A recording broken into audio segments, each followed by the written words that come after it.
Қайырлы кеш, эфирда яңалықтар шығарылышы сіздің білен Рузель Мингалимов. Алға таба бүгінгі төп темалар хақында. Татарстанда гамәлгә кергән яңа закон эшмәкәрләрнең мөмкинлекләрен шикли. Алкоголь сатучыларны нәрсә борчый, Гүзәл Шихапова ачыклады. Раскольников, Биляев урамнары шатына светофор кирәк. Шәһәрдәшләр әлеге урыннан чыгып йөрү куркыныч булуыннан зарлана. Проблеманы хәл итеп буламы? Сорауга җавапны Ләйсән Ханова эзләде. Иң күп медальләрне шәһәребез укучылары яулады. ГТО нормаларын тапшыру буенча Чаллы командасы беренче урында. Татарстанда эссе һава торышы саклана. Яшенле яңгырлар булуы ихтимал. Яшен сугуда ничек сакланырга Айгөл Юнусова сюжетында.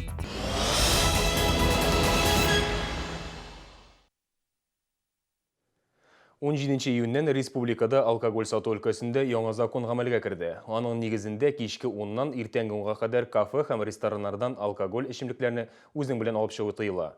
Әгәр кибет яки туклану урынына керү юлы торак йортларның ишек алды ягыннан булса, мондый биналарда алкоголь гомумән булырга тиеш түгел. Татарстанда әлеге закон 17 мартта чыкса да, кайбер эшмәкәрләр һаман да чарасын күрмәгән. Югыйсә аларга 3 ай вакыт бирелгән иде.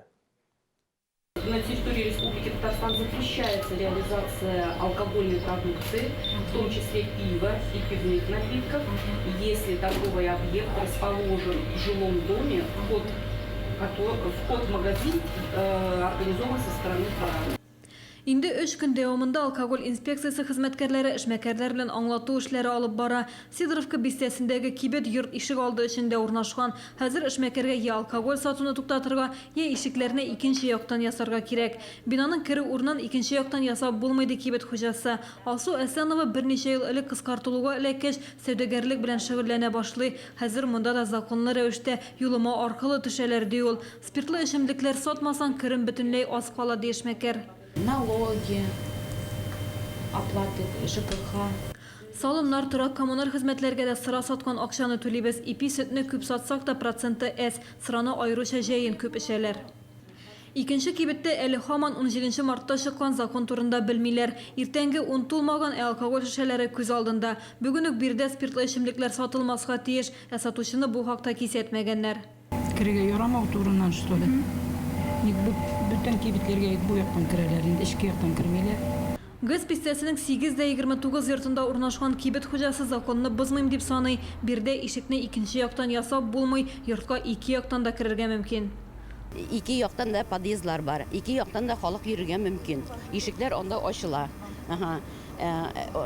Двор теге якта, детские площадкалар шул якта, детские бельёлар все полностью теге якка вешать итәләр полностью. Ә бу яктан аларның бахты утыра, бахты утыргачтан бу яктан ишекне ачылганын бит күренеп тора ул. Елизавета Матвеева әгәр алкоголь сатуны тыйсалар, бу эштән китүең яхшырак ди, чөнки керемнең күп өлешен спиртлы эчемлекләр сатып эшләгән акча тәшкил итә. Яңа закон чыкканнан бирле 3 ай эчендә 20дән артык эшмәкәр кибетен япкан. Шәһәр буенча әле тагын 30га якын шундый кибет бар. Алар белән закон нигезендә көрәш алып барачаклар. Административная ответственность есть. Административ җаваплылык бар. Киләсе атнада район участковыйлары белән берлектә рейдларга чыгабыз. Закон бозган шәхси эшмәкәрләр өчен штраф 5000 сумнан алып 10000 сумга кадәр, юридик затларга 50000 алып 100000 сумга кадәр. Кеше бизнес вәкилләре белән эшне зурга җибәрергә теләмиләр. Җәза бирер алдыннан башта сөйләшүләр алып барылачак. Чөнки белгечләрнең төп максаты эшмәкәрлеккә каршы төшү түгел, ә республика күләмендә алкоголь куллануда тәртип булдыру.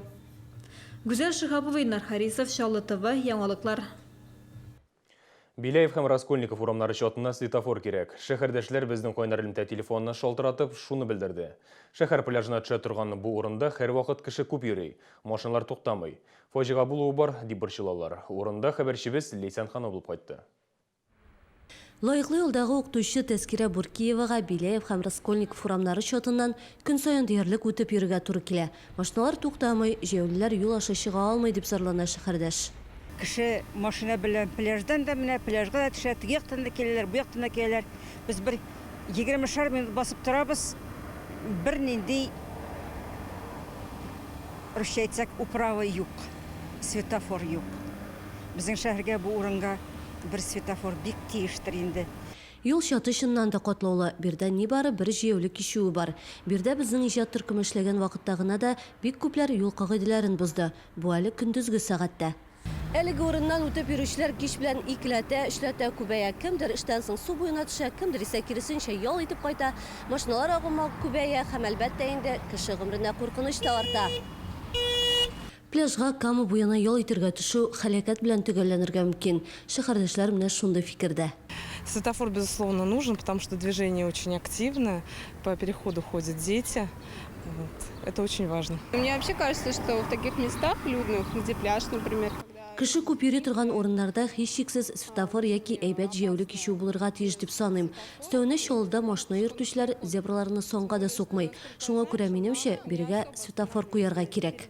тут очень опасно переходить дорогу, потому что Бирдә юл аша чыгу бик куркыныч. Әйтик, менә бу яктан киләсең икән, җәяүле кичүенә кадәр барып җитү катлаулы. Юл кагыйдәләрен бузарга мәҗбүр буласың. Бирдә тагын бер кичү ясасалар, яхшы булыр иде. очень часто мы идем с той стороны, а не с той. И не знаем, как переходить дорогу просто. Юл хәрәкәте иминлеге инспекциясында бирдә чыннан да җәй көне хәрәкәт арту белән килешәләр. Тик менә чатка светофор кую мәсьәләсен генә хәл итүче юк. Светофор объектына альтернатива буларак бүгенге көндә әлеге юлның әлеге өлешендә җәяүләр юлында машиналарның тизлеген киметү өчен махсус җайланма каралган. Инде светофор объектын урнаштыру әлеге юлның әлеге өлешендә ул инде исполком белән берлектә хәл ителә. Билеев һәм Раскольников урамнары чатына светофор куйдыруны шәһәрдәшләр үзләре кайгыртырга тиеш булып чыга. Башта башкарма комитет исеменә коллектив хат язарга кирәк. Аннары бу хатны мэриядән юл иминлеге инспекциясына җибәрәләр. Белгечләр тикшерүеннән соң гына урынга светофор кую-куймау мәсьәләсе хәл ителә. Лейсан Ханова, Илнар Харисов, Чаллы ТВ, яңалыклар. Балалар юлда йөрү кагыйдәләрен төшендерде. Җәйге каникуллар вакытында балалар катнашындагы юл һәлакәтләре саны арта.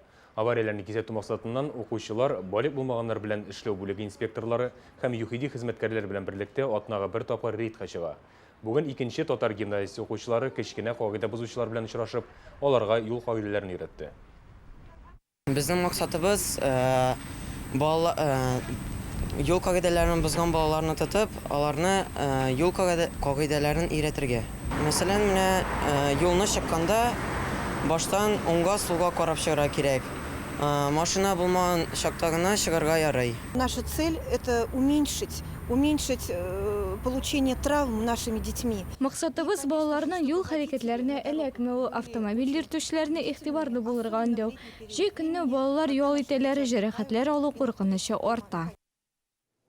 Шәһәребезнең яшь эшмәкәрләре Чаллының 2030 елга кадәр социаль-икътисади үсеш стратегиясе турында фикер алышты. Анда зур чараларны Алабуга белән бергәләп үткәрү идеясын күтәреп чыктылар. Бу туристлык, кунакханә һәм ресторан бизнесы үсеше өчен файдага булачак.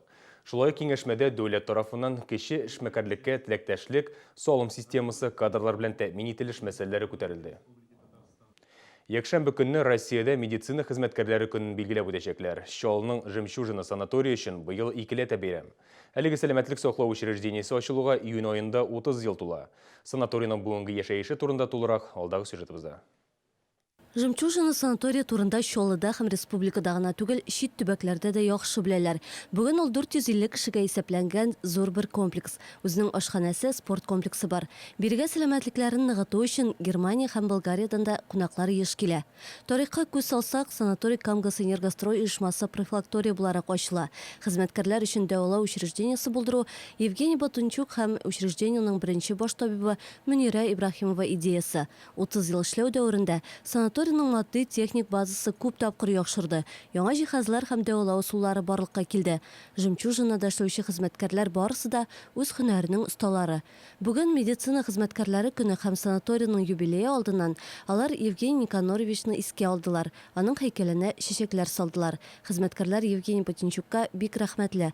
Аның башлангычы белән оешкан санаторий 30 ел дәвамында Чаллы өчен чыннан да инҗе бөртегенә әверелде. Лейсан Ханова, Константин Величко, Чаллы ТВ, яңалыклар. Чаллы командасы ГТО нормаларын тапшыру буенча республика күләмендә беренче урында. Быел Россия буенча барлыгы 12 субъект катнашты. Шул исәптән Татарстан республикасы да. Бүген төбәкара бәйгегә нәтиҗә ясадылар. Укучылар ел дәвамында турникта күтәрелү, йөгерү һәм башка спорт төрләре буенча нормативлар тапшырды. Нәтиҗәләр буенча Чаллы укучылары иң күп медальләр яулаган команда. Нәкъ шуңа күрә республиканың 13 район һәм шәһәр укучылары Чаллыга 35-нче мәктәпкә ГТО фестиваленә җыелды да. общекомандном зачете громче и громче звучат. Нәтижеләрне алдан беркем дә белмейді. Барысында бүген линейкада игълан иттеләр. Командаларның гомуми нәтиҗәләре буенча Чаллы укучылары беренче урын алды. Я никакого отношения к этому не имею. Это вопрос жюри.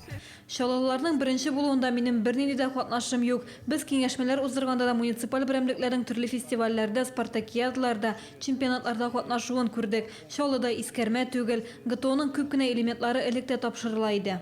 Бүген фестиваль кысаларында ГТО нормаларын тапшыру бәйгесендә Татарстандан Россия күләмендә яклаучы команданың составын билгеләделәр.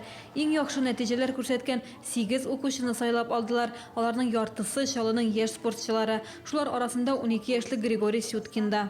Я, спортивный очень. Минем гәүдә төзелешендә спортчыларныкы кебек гел яхшы нәтиҗәләргә ирешә идем. Авыр вакытларда булды, 1500 метрга йөгергәндә мәсәлән. 2 ел җиңел атлетика белән шөгыльләндем. Хәзер янгын сүндерүчеләр түгәрәгенә йөрим. 20 августка кадәр команданың үз көчләрен тагын да ныгытырга вакытлары бар әле. Алар Татарстанның Белгород шәһәрендә яклаячак. Оештыручылар ГТО нормалары тапшыру милләтнең сәламәтлеге өчен мөһим ди. Гүзәл Шихапова, Айрат Закиров, Чаллы ТВ, яңалыклар. 20-25 июньдә Чаллыда тхэквондо буенча Россия кубогы узачак. Мондый югары дәрәҗәдәге ярышларның безнең шәһәрдә беренче тапкыр оештырылуы. Моңа ирешү Чаллы тхэквондочыларының күп санлы җиңүләре нәтиҗәсендә мөмкин булды. Шулай ук бу ярышлар вакытында киләсе ел Европа чемпионатының кайда үтәчәге дә хәл ителергә тиеш. Аны үткәрү урыны итеп Татарстанның сайлану мөмкинлеге зур. Татарстанда үзгәрүчән һава торышы саклана. Шимбә һәм якшәмбе яшенле көчле яңгырлар яварга мөмкин. 3 көнлек Арча районында печән вакытында яшь ир-атны яшен сукты. Берничә минуттан ул вафат булды. Яшен сугудан сакланып калырга мөмкинме? Белгечләр һәм шәһәрдәшләр фикерен Айгөл Юнусова тыңлады. Агач өстендә басып торырга ярамый, яшен сугырга мөмкин, дуга укып йөрергә кирәк. Менә чәчләрне җыярга кирәк инде, кызым. Тәрәзә кырында тормашка кирәк. Күренмәерәк торган җир. Если вышел погулять... Яңгыр астында йөрисең килә икән, йөрисең инде, курыксаң өйдә генә утырасың, башка асыл белмим. Шәһәрдә яшен сугу ихтималы бик аз ди белгечләр. Йортлар, кибетләр, дәүләт учреждениеләрендә яшен үткәргечләр бар. Биналарны солганда ук алар нигез конструкциясенә беркетелә, әмма фатирда булып та куркынычсызлык кагыйдәләрен үтәү зарар итмәс. При нахождении дома во время грозы, значит, надо отключить. Өйдәге электр приборларын сүндерергә, тәрәзәләрне ябырга кирәк. Шәхси йортта яшәүчеләр мич торбасын тумаларга тиеш. Яшнәгәндә суда коенырга ярамый. Әгәр дә инде яшенле яңгыр суда вакытта башланса, шунда ук ярга чыгырга, басудагы иң түбән урынны табырга һәм шүгәләп утырырга кирәк. Яшен сукканнан соң гадәттә кеше аңын югалта. Аның йөрәге туктый. Беренче карашка аны үлгән дип уйларга мөмкин. Нәкъ менә шул вакытта беренче ярдәм күрсәтү мөһим. Статистика буенча яшен сугу очракларының 90%-ында кешенең гомерен саклап калып була. Первой помощью является Беренче ярдәм ул йөрәк массажы һәм ясалма сулыш. Күкрәк читлегенә 30 тапкыр басарга һәм 2 тапкыр сулыш өрергә кирәк. Аннары яшен суккан кешене чалкан яткырып, хастаханәгә итү зарур. Атна дәвамында үзгәрүчән һава торышы сакланачак. Татарстан Республикасы гидрометеорология идарәсе белдерүенчә, ялларда яшенле яңгыр булу ихтимал. Сак булыгыз. Айгөл Юнусова, Айрат Закиров, Чаллы ТВ, яңалыклар. Һәм тагын бер кат һава торышы турында. Бүгеннән иртәгә көндезге сәгать 10-га кадәр республиканың көньяк һәм көнчыгыш районнарында көчле яңгыр, яшен булу көтелә. Урыны белән боз явачак. Җилнең тигезлеге 19-24 метр секундка кадәр җитәргә мөмкин.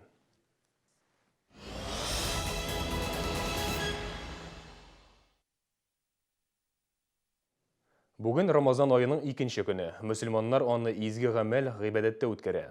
Шуның бер мисалы тәравих намазлары. Һәр елдагыча быел да шәһәребезгә Төркиядән дин белгечләре килде. Алар Рамазан айы дәвамында Чаллы мәчетләрендә тәравих намазларын укырга ярдәм итәчәк. Ак мәчеттә Төркиядән 2 дин кардәшебез Мөхәммәд Хәлил Трабзон, Әрмхан Буза Адьяман шәһәреннән. Яшь буларына карамастан икесе дә Коръән хафизлары. Tüm Müslümanların Рамазан айы белән тәбрик итәм. Дин кардәшләребез белән бергә уразаларны тотып, Аллаһы Тәгалә рәхмәтенә ирешергә насыйп булсын. Һәм ураза тотучылар игътибарына иртәгә сәхәр ашау 00 сәгать 45 минутка тәмам булырга тиеш. Авыз ачу исә 20 сәгать 18 минутта. Тоткан уразаларыбызның савабына ирешергә ясым. Шәһәрне бергә чистартык. Шол ТВ телерадиокомпаниясе City Market 24 белән берлектә шүп чарлы урынны тәкъдим ит исемле яңа акция игълан итә. Без сез, ягъни тамашачылар күрсәткән шүпле урыннарны чистартачакбыз. Үзегез топ булган шүп чарлы урын турында безнең ВКонтакте социаль челтәрендәге төркемгә яза аласыз. Хатка әлеге урынның фоторәсемен һәм адресын беркетергә кирәк. Иң проблемалы урынны сайлап алганнан соң, ул 1 июльдә үк чистартылачак. Безнең яңалыкларны tvchiln.ru рәсми төркемендә карагыз, шулай ук көн дәвамында 10-да, 12-дә, 14 һәм 16 сәгатьләрдә Шол ТВ центр каналында көн яңалыклары эфирга чыга. Республика, ил, дөнья хәбәрләре белән күңел радиосы таныштыра һәм яхшы кәеф бүләк итә. Безнең белән бергә булыгыз. Сез яңалыклар чыгарылыш карадыгыз, Мин Рузил Мингалим белән собулашам. Киләсе очрашларга кадәр.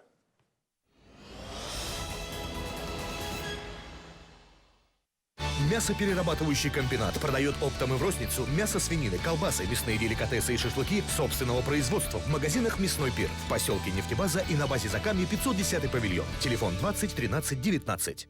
Тепло в доме, горячий обед на кухне – все это зависит от вас. Не забывайте за газ платить вовремя. Не ждите, пока вам его отключат и начислят пени. Лучше сразу оплатить и без газа не сидеть. Платите за газ вовремя. Никто не писал о нас, кроме вас. Заголовки, колонки, рубрики. О семьях, победах, мечтах и делах. О самой родной республике. Наша пресса, ТВ, радио, электронные и бумажные. Никто не напишет о нас, кроме нас. Для будущих нас важно. Татмедиа представляет конкурс средств массовой информации «Легендарные бренды Татмедиа». Примите участие в голосовании на сайте tatmedia.ru. Знайте легенды. Выбирайте бренды. В честь года парков и скверов телекомпания Челны ТВ и Радио Кунель приглашают взрослых и детей на большой праздник. 26 июня в 18 часов в Парке Победы торжественная церемония открытия «Скамейки влюбленных» от Челны ТВ. Для вас развлекательная программа с конкурсами и призами, а также праздничный концерт с участием музыкальных коллективов города и звезд татарской эстрады. Весь вечер на сцене ваши любимые телеведущие и диджеи Радио Кунель.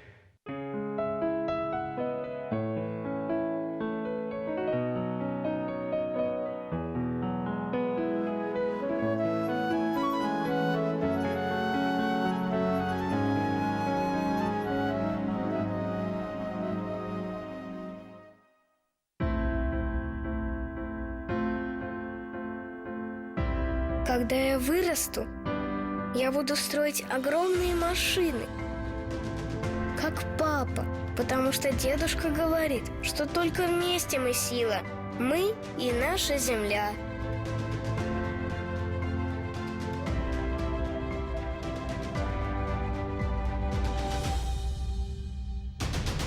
Как изменить мир? Мы вместе делаем это каждый день. Ради будущего наших детей. Ради нашей счастливой жизни. Просто посмотри вокруг. Это наш Татарстан. Мы сделали это вместе. Каждая маленькая победа – это шаг к большому успеху. Шагая вместе, мы и наша республика становимся первыми.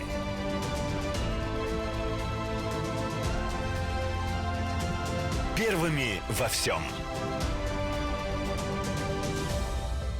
Мы можем. Мы вместе.